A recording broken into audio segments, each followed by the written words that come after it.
Good morning girls. हमारा topic है आज का आपका खाद्य खमीरीकरण यानी फूड फर्मेंटेशन।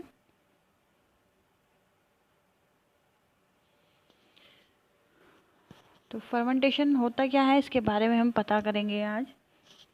तो चलिए स्टार्ट करते हैं। खमीरीकरण की क्रिया का ज्ञान बहुत प्राचीन काल से है। मीठे फलों के रस से सोम रस और द्राक्षासव आदि पेय पदार्थ खमीरीकरण द्वारा ही मिलते थे। मतलब गस जो खमीरीकरण है, खमीरीकरण का मतलब क्या होता है? फर्मेंटेशन। किसी भी चीज़ को जो है उसमें ईस्ट डालकर उसको थोड़े टाइम के लिए उसमें बैक्टीरिया उत्पन्न करना। लेकिन ये बैक्टीरिया क्या होते हैं, ये हमारे बॉडी के लिए एक लाभदायक होते हैं। जैसे आपने आजकल दही देखी है मार्केट में जो आती है डिब्बों में, अमूल की हो गई, पराग की हो गई है, और भी कंपनियां हैं उनमें। तो वो क्या होती है दही, वो फर्मेंटेशन के थ्रू जमती हैं।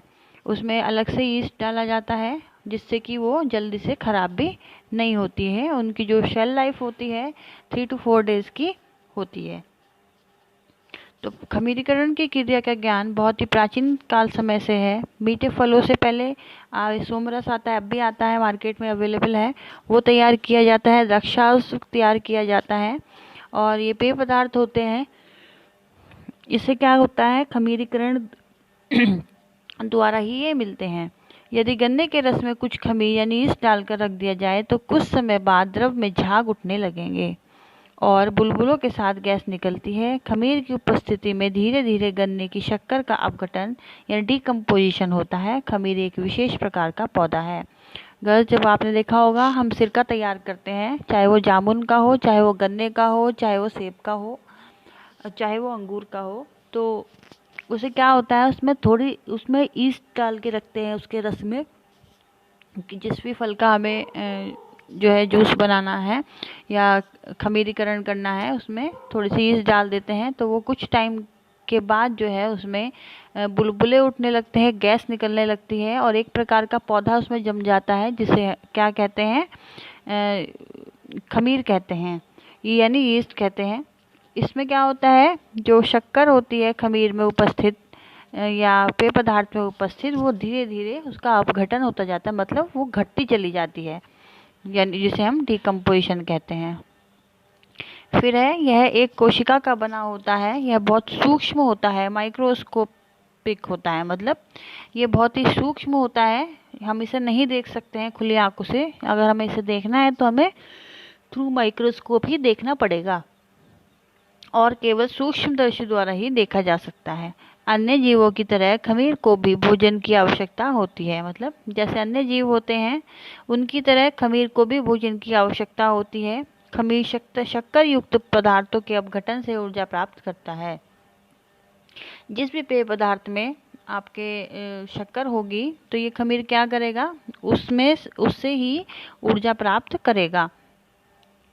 खमीर एक किण्वन यानी फर्मेंट है और इसके द्वारा संपादित शर्करा युक्त पदार्थों के अपघटन की क्रिया किण्वन फर्मेंटेशन कहलाती है। खमीर क्या है, एक फर्मेंटेशन है और इसके द्वारा जो भी क्रिया होती है शक्कर से, शक्कर युक्त पदार्थों में, तो वो जो उसमें जो शक्कर है वो क्योंकि घटने लगती है, डिकम्पोजिशन होता है इसमें, तो उस क्रिया को क्या कहते हैं, किण्वन यानी फर्मेंटेशन कहते हैं।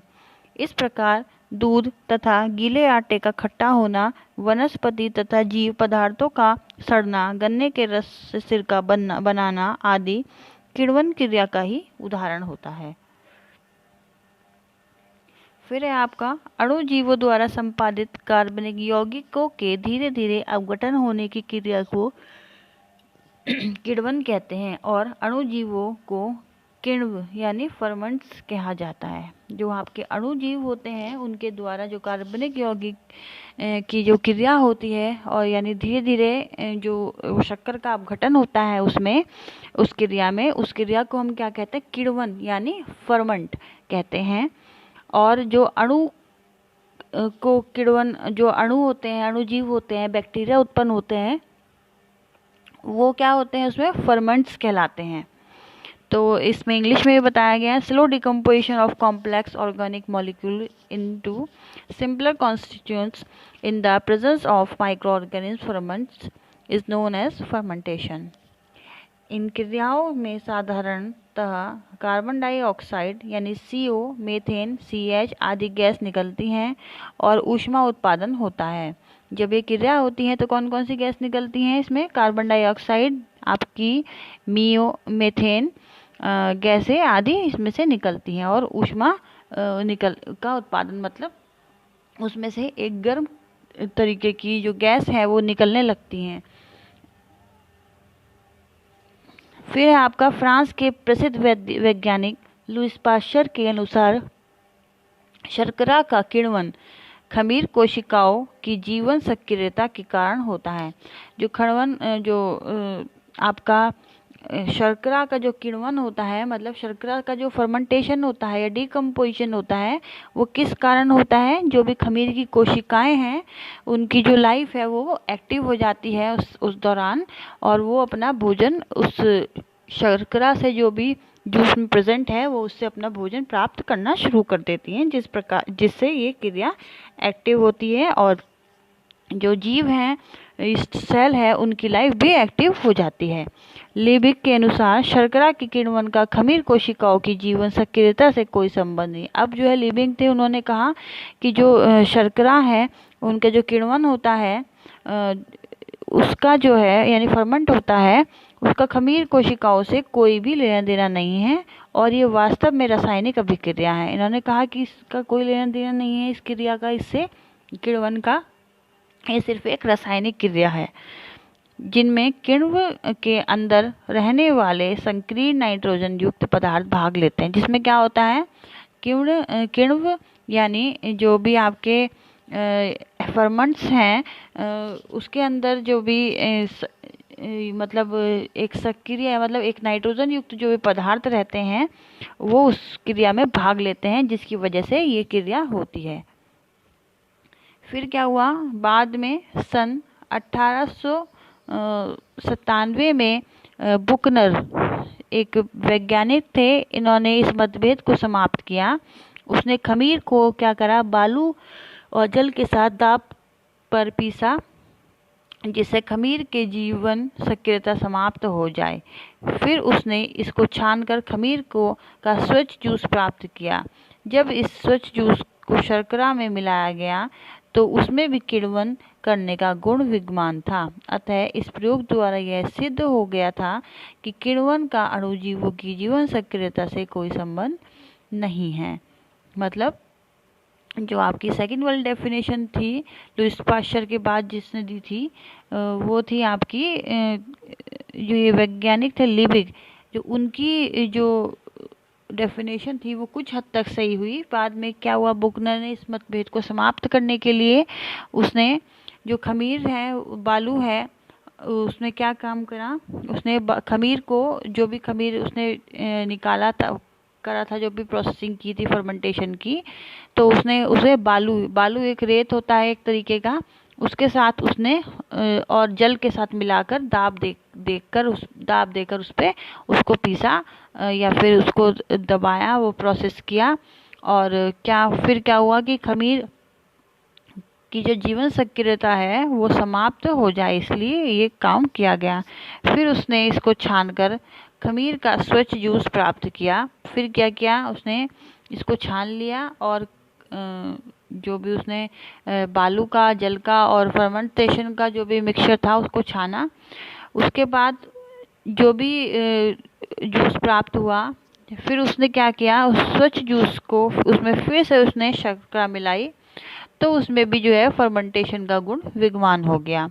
अतः इस प्रयोग द्वारा यह सिद्ध हो गया कि किण्वन का अणुजीवों की सक्रियता से कोई संबंध नहीं है। मतलब जो सेल लाइफ होती है जीवाणुओं की, उससे जो है ये प्रोसेस होती है, जब उससे जो आपके सेल हैं उससे इनका कोई संबंध नहीं है किसी भी प्रकार का। खमीरीकरण की क्रिया को प्रभावित करने वाले कारक यानी फैक्टर्स कौन कौन से हैं? खमीरीकरण की क्रिया सफलतापूर्वक होने के लिए आवश्यक है कि यीस्ट में दायक अणुओं एवं एंजाइमों की वृद्धि तेजी से हो। खमीरीकरण की क्रिया में कुछ आपके कारकों पर निर्भर करती है जो कि निम्नलिखित है। जो खमीरीकरण की क्रिया है वो सफलतापूर्वक मतलब अच्छे से पूर्ण होने के लिए क्या है, यीस्ट लाभदायक अणुजीवों एवं एंजाइमों की वृद्धि तेजी से हो। ये किस बात पर निर्भर करती है, डिपेंड करती है उनके कुछ पॉइंट्स पे, जो है आपके फर्स्ट पॉइंट है आपका तापमान। भोजन के साथ साधन के अलावा यीस्ट की वृद्धि के लिए एक उचित तापमान भी आवश्यक होती है। भोजन के साधन के अलावा मतलब जो भोजन है एक वो एक साधन हो गया हमारे लिए, हमारे जीवन के लिए, और यीस्ट की उत्पत्ति के लिए भी। यीस्ट की वृद्धि के लिए एक उचित तापमान भी आवश्यक होता है।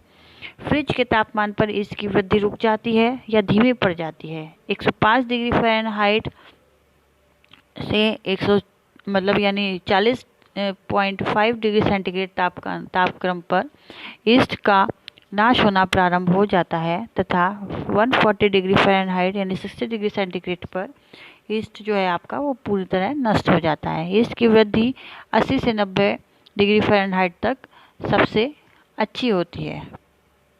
फिर है आपका नेक्स्ट पीएच।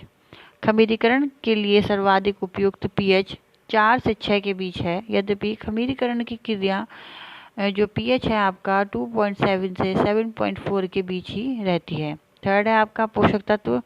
यीस्ट की वृद्धि व विकास के लिए पोषक तत्वों की भी आवश्यकता होती है, जैसे आपका विटामिन हो गया, खनिज लवण हो गया, नाइट्रोजन हो गया। ये सारे पदार्थ जो है नमक या शक्कर की उपस्थिति में यीस्ट में से पानी निकलने लगता है, वह उसकी क्रियाशीलता में कमी आने लगती है। फोर्थ है आपका आर्द्रता एवं नमी। अच्छी खमीरीकरण प्रक्रिया के लिए नमी की भी आवश्यकता होती है। तो बस ये थे आपके कुछ पॉइंट्स, 4 पॉइंट्स। ये बहुत ही इजी लैंग्वेज में मैंने बनाए हैं, तो आई होप आपको समझ में आ गया होगा। समझाने की कोई ऐसी ज़रूरत नहीं है, लेकिन अगर नहीं समझ में आया है तो जूम मीटिंग में आप मेरे से पूछ सकते हैं। Okay girls, take care, bye.